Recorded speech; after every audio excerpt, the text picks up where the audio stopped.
உலகத்தில் கிட்டத்தட்ட கோடிக்கணக்கான பேருக்கு இருக்கக்கூடிய ஒரு முக்கியமான ஒரு சந்தேகமே இல்லை. இது இந்த மாதிரி ஒரு பிலீஃப் சிஸ்டத்துக்குள்ளே வந்துட்டீங்க. இதைத்தான் நீங்கள் நம்புகிறீங்க. அதாவது ஆன்மீகம் தொழில் பண்ணிக்கிட்டு இருக்கிறேன், பணம் நல்லா சம்பாரிச்சிக்கிட்டு இருக்கிறேன், எனக்கு ஆன்மீகத்தில் போகணுன்னு ஒரு ஆசை இருக்குது, அதை போய் நான் கற்றுக்கலாமா? அதெல்லாம் நீ கற்றுக்கக்கூடாதுப்பா, அதெல்லாம் கற்றுக்கிட்டா நீ சாமியாராக போயிடுவ, தொழிலை விட்டுருவ, பணம் சம்பாதிக்க மாட்ட. இந்த மாதிரி எல்லாம் மக்கள் ஒரு ஜட்ஜ்மெண்ட்டுக்குள்ளே இருக்கீங்க. இது மிகப்பெரிய தவறுங்க. முதல்ல ஆன்மீகம்னா என்னன்னே யாருக்குமே தெரியல. ஆன்மீகம்னா நீங்கள் என்ன நினைக்கிறீங்க? பணம் காசு சம்பாதிக்கக்கூடாது, குடும்பத்தில் இருக்கக்கூடாது, தொழில் பண்ணக்கூடாது, எந்த வேலையும் செய்யக்கூடாது, எல்லாத்தையும் விட்டுவிட்டு சாமியாராக போகணும், சன்னியாசியாக போகணும் அப்படின்னு ஒரு மிகப்பெரிய ஒரு மித்து, தவறான கருத்தில் இருக்கிறீங்க. ஐயா, ஆன்மீகம்னா ஒன்றுமே இல்லைங்க. இயற்கையின் சட்டம் தாங்க ஆன்மீகம். இயற்கையின் சட்டத்தை தெரிந்து கொள்வது தான் ஆன்மீகம். இயற்கையின் சட்டம் விதிமுறையை ஒருவன் எப்பொழுது கற்றுக்கொள்கிறானோ, இப்போ அந்த விதிமுறையை கரெக்டாக கடைபிடிக்கும் பொழுது தான் நீங்கள் வாழ்க்கையில் ஜெயிக்கவே முடியும்.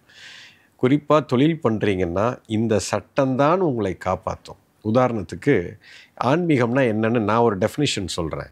இப்போ நீங்கள் ஒரு தொழில் பண்ணுறீங்க, இப்போ ஒரு உணவு தொழில் பண்ணுறீங்க, ஹோட்டல் நடத்துகிறீங்க.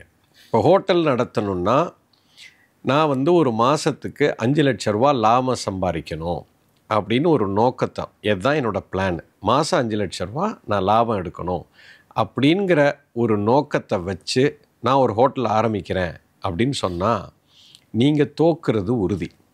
ஓகே, இது ஆன்மீகம் அல்ல. இது இயற்கைக்கு எதிரான செயல். இப்போ நான் ஹோட்டல் ஆரம்பிக்கணும், லாபம் சம்பாதிக்கணும், அது ஒரு பக்கம் இருக்குது. ஆனால் நான் சிறந்த உணவை கொடுக்க வேண்டும். ஒரு ஆரோக்கியமான உணவை இந்த ஊர் மக்களுக்கு ஒரு நாளைக்கு நான் இத்தனை ஆயிரம் பேருக்கு நான் கொடுக்கணும். என்னுடைய ஹோட்டலில் ரொம்ப சுத்தமாக இருக்கணும். என்னுடைய கஸ்டமரை நான் அப்படி ஒரு சர்வீஸை அவனுக்கு நான் கொடுக்கணும். இதையெல்லாம் நான் ஒரு இலக்காக வைத்திருக்கிறேன். இந்த மாதிரி ஒரு எண்ணம் ஒருத்தனுக்கு வருதுன்னா இவன் ஆன்மீகவாதி. அவன் ஆன்மீகவாதியாக இருக்கிறதுனால அவனுடைய நோக்கம் சரியாக இருக்கிறது. இந்த நோக்கம் சரியாக இருக்கும் பட்சத்தில் இவன் தொழிலில் வெற்றி உறுதி இவனுக்கு. ஏன்னா இவருடைய கவனம் பூரா நான் என்ன மக்களுக்கு கொடுக்கணும் அப்படிங்கிறதுல என் கவனம் இருக்கும். நான் என்ன கொடுக்கணுங்கிற கவனம் எனக்கு வரும் பொழுது நான் சிறந்த உணவை நான் கொடுப்பேன், சிறந்த சர்வீஸை கொடுப்பேன், பிரமாதமான தரமான பொருளை நான் உற்பத்தி செய்வதற்கு நான் பயன்படுத்துவேன். அப்படி இருக்கும்போது உலகமே என் கடைக்கு நிற்கும்.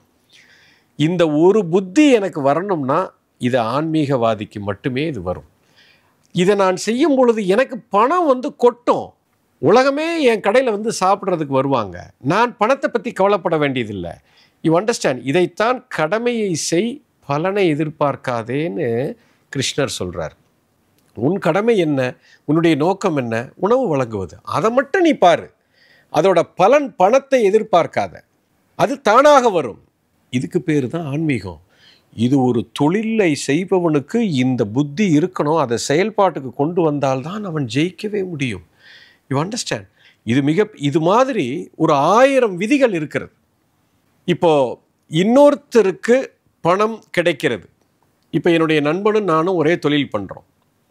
இப்போ இன்னொருத்தனுக்கு அந்த நண்பன் திடீர்னு தொழிலில் மிக உயர்ந்த இடத்துக்கு போயிட்டான். எனக்கு இருக்கிற வருமானத்தை விட அவருக்கு பல மடங்கு வருமானம் திடீர்னு வந்துருச்சுன்னு எனக்குள்ள ஒரு பொறாமை வருகிறது.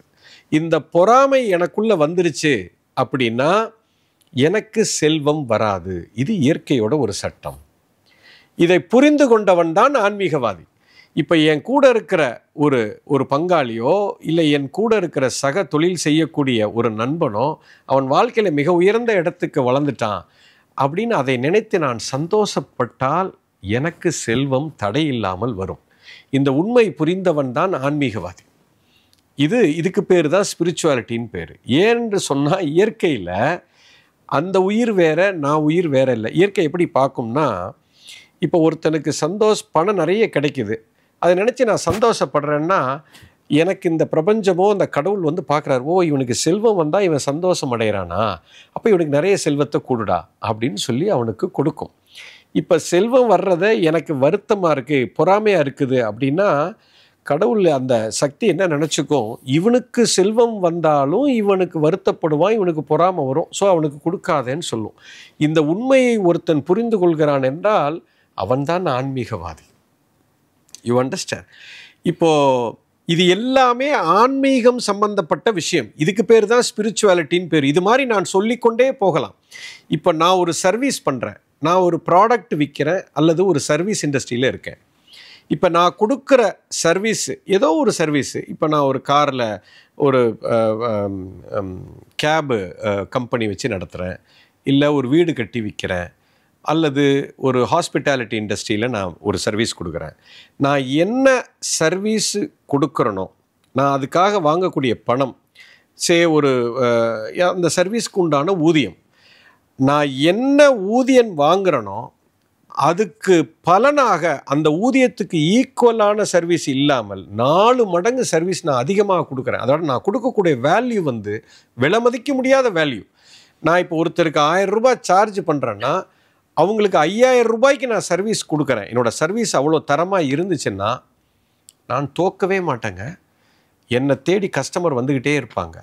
இந்த மாதிரி எண்ணம் எனக்கு வருது, இது ஒரு யுக்தியாக நான் இதை செய்தேன் என்று சொன்னால் இதுதான் ஆன்மீகவாதி என்ற அர்த்தம். இது எல்லாமே ஸ்பிரிச்சுவாலிட்டிங்க. ஸ்பிரிச்சுவாலிட்டினா நீங்கள் நினைக்கிற மாதிரி காவி சட்டை போட்டுட்டு எல்லாத்தையும் விட்டுட்டு கோமணத்தை கட்டிட்டு போய் உட்கார்றவன் ஸ்பிரிச்சுவாலிட்டி கிடையாது. ஸ்பிரிச்சுவாலிட்டி ஆன்மீகம் இருந்தால் மட்டுமே ஒரு வியாபாரத்தில் நீங்கள் ஜெயிக்க முடியும். சாதாரணமாக ஜெயிக்கிறத விட உச்ச கட்டத்தை தொட முடிஞ்சவன் தான் உண்மையான ஆன்மீகவாதி. நான் எந்த துறையில் நான் ஈடுபட்டாலும் அந்த துறையில் உச்ச கட்டத்தில் நான் இருக்கணும்னா, நான் டெய்லி தியானம் பண்ணும் பொழுது எனக்கு அந்த யுக்தியை கடவுள் கொடுப்பார். அதுவும் ஒரு குறிப்பிட்ட நேரத்தில் நான் சில தியானங்கள் செய்யும் பொழுது நான் எந்த துறையில் இருக்கிறேனோ அந்த துறையில் இருக்கிற அத்தனை ரகசியமும் எனக்கு வந்து சேரும். அது இயற்கை எனக்கு கொடுக்கும். இதனால தான் இன்றைக்கி உலகத்தில் சிகரத்தை தொட்ட அத்தனை மனிதர்களும் ஆன்மீகவாதி தான். அந்த சக்தியை அவர்கள் பயன்படுத்தி தன்னுடைய வியாபாரத்தை உச்சக்கட்டத்துக்கு கொண்டு போனவங்க வெரி ஃபியூ பீப்புள். இதை உணர்ந்தவர்கள் எல்லாருக்குமே அந்த சட்டம் தெரிந்திருக்கும். அதை வைத்து அவர்கள் மிகப்பெரிய வெற்றியை சாதித்தார்கள். அதனால தான் நிறைய பேர் மிகப்பெரிய வெற்றியாளர்கள் இன்றைக்கி எந்த துறையில் இருந்தாலும், குறிப்பாக க்ரியேட்டிவ் ஃபீல்டில் இருக்கிறவங்க அத்தனை பேரும் பார்த்திங்கன்னா காலையில் 3 மணி 3:30 மணிக்கு எந்திரிச்சு தியானம் பண்ணுவாங்க. அவங்க எல்லாருமே சாமியார் கிடையாது. எல்லாருமே மிகப்பெரிய உயரத்தை சிகரத்தை தொட்ட மனிதர்கள். ஒரு பெரிய ஆர்டிஸ்ட் பிகாசோ இருக்கார், அல்லது வேன்கோ இருக்கார், அல்லது இசையமைப்பாளர் இளையராஜா இருக்கிறாரு. இந்த மாதிரி பல ஜாம்பவான்கள் பல துறையில் உச்சக்கட்டத்தை போனவங்க அத்தனை பேரும் நீங்கள் எடுத்து பாருங்கள், எல்லாரும் ஆன்மீகவாதியாகத்தான் இருப்பார்கள். அவங்க எல்லாம் ஒரு குருவை தேடி போவாங்க. அவங்க யாரும் சாமியாராக போகலைங்க. உலக வாழ்க்கையில் மிகப்பெரிய வெற்றி அடைந்தவர்கள். அவங்களுடைய வாழ்க்கையெல்லாம் எடுத்து பாருங்கள், எல்லாருமே ஆன்மீகவாதி தான். ஆன்மீகம் என்பதும் தொழில் என்பதையும் பிரிக்கவே முடியாதுங்க. ஒரு சிறந்த ஆன்மீகவாதி தான் மிகப்பெரிய தொழில் அதிபராக மாற முடியும். You understand? புரிந்திருக்கும்னு நினைக்கிறேன்.